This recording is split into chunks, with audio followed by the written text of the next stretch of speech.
Hi, this is Chris Jones, and I've been working with Isaac and Rishi on the PiCar project for IoT, and I just kind of want to give a high-level overview of the deck, and there's a number of different videos in it, and just sort of try to piece things together on a high level. So we have used something called ROS for our project, and what ROS is it stands for Robot Operating System, but it is it's not an operating system, for one, and it isn't limited to just purely robotics. So what it is it's really a messaging framework with a number of tools that make certain IoT projects or robotic type projects a bit easier to manage by breaking things into nodes. And those nodes can be built in C++ or in Python. So, what we're delivering for this is going to be both a Raspberry Pi image. So the idea here is that you can take the image, you can install it. We also developed a Docker image, so if you wanted to take the Docker image and load it on top of it, but we had some issues with making that Docker image work when doing networking with another ROS instance we had installed on an Ubuntu virtual machine.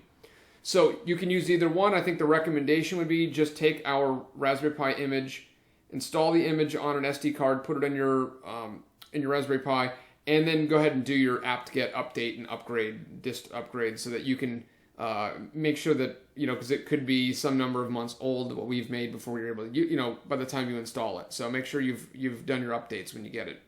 So you can also install ROS directly from source, which is what we did. It's very time-consuming. apt-get doesn't work on Raspberry Pi. It's a lot of fishing around and finding things from source, compiling from source. It's quite a bit of work. We think if you just really want to get up and running quickly, use Docker image, or even better, just use the Raspberry Pi image and everything is installed, and you'll then be working with exactly what we had here. So this video here, in this slide, there's a video, and we cover in this a number of these different high-level concepts you need to think about in ROS. What is a node? What's a topic? How are messages sent back and forth? The publisher-subscriber model with this, and what services are. So this is just going to give you kind of an overview and kind of walk through what each of these things are. There are a number of ROS commands. These are commands that are run from the command line in Linux, and they allow you to it makes the development a bit easier. If I have a node running, I can do ROS node and I can see that the node is running. I can get information on it. If I want to see what topics are being published and subscribed to, I have a command for that. So it's sometimes easier to do it on the command line than to write a lot of code in order to show that. So it sort of simplifies it, and that video walks through that. This is an architecture that we use for this car. I think it's probably kind of obvious. You might be able to think of other ways, but you're going to be publishing encoder data, and you're going to be publishing ultrasonic data and the camera, and you might want to subscribe to these. So some of these you're probably going to have to have a node that does just ultrasonic. But you might decide that maybe I want to combine ultrasonic and encoder and have that be handled by one node. And then, so those might publish to one node, and then maybe that node publishes out and the main subscribes to it. So you might make some changes to it, but I would envision that you would probably want to follow something like this. And we go over that in some of the videos.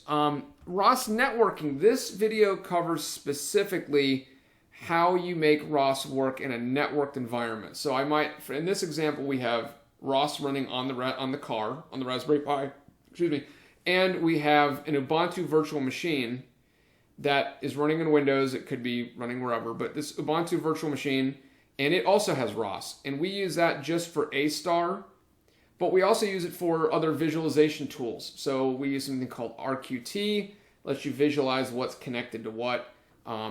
You could also play with something called RViz, Gazebo, these other ROS things. You could, if you wanted to install ROS natively on Windows, you could do that, and then you could get the same functionality, but we think it's a bit easier and quicker to get up and running if you just take the virtual machine and you can just run it.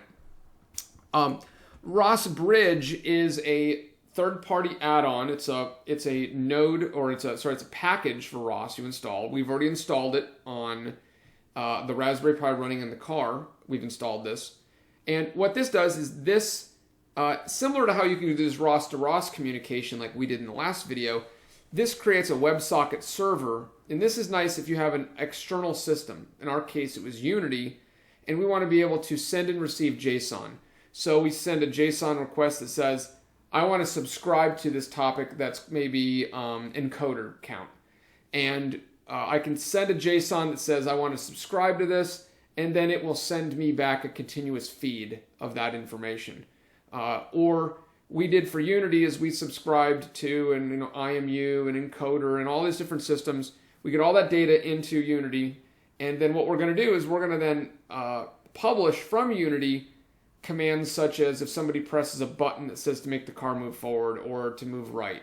So we have this easy way that we can send things over JSON loads. And then in the last video, and that's where some of that is covered, is inside of this Unity video, and this talks about why did we use Unity, what's Unity used for, and why we use it as our UI and visualization, where you could have used something like RViz or so.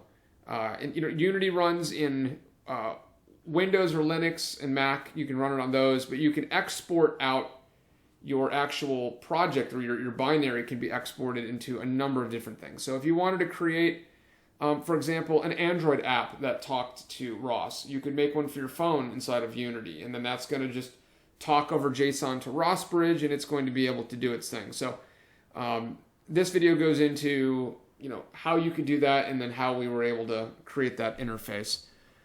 So this is just kind of this high-level overview of ROS, and also kind of how each of these slides sort of connect together.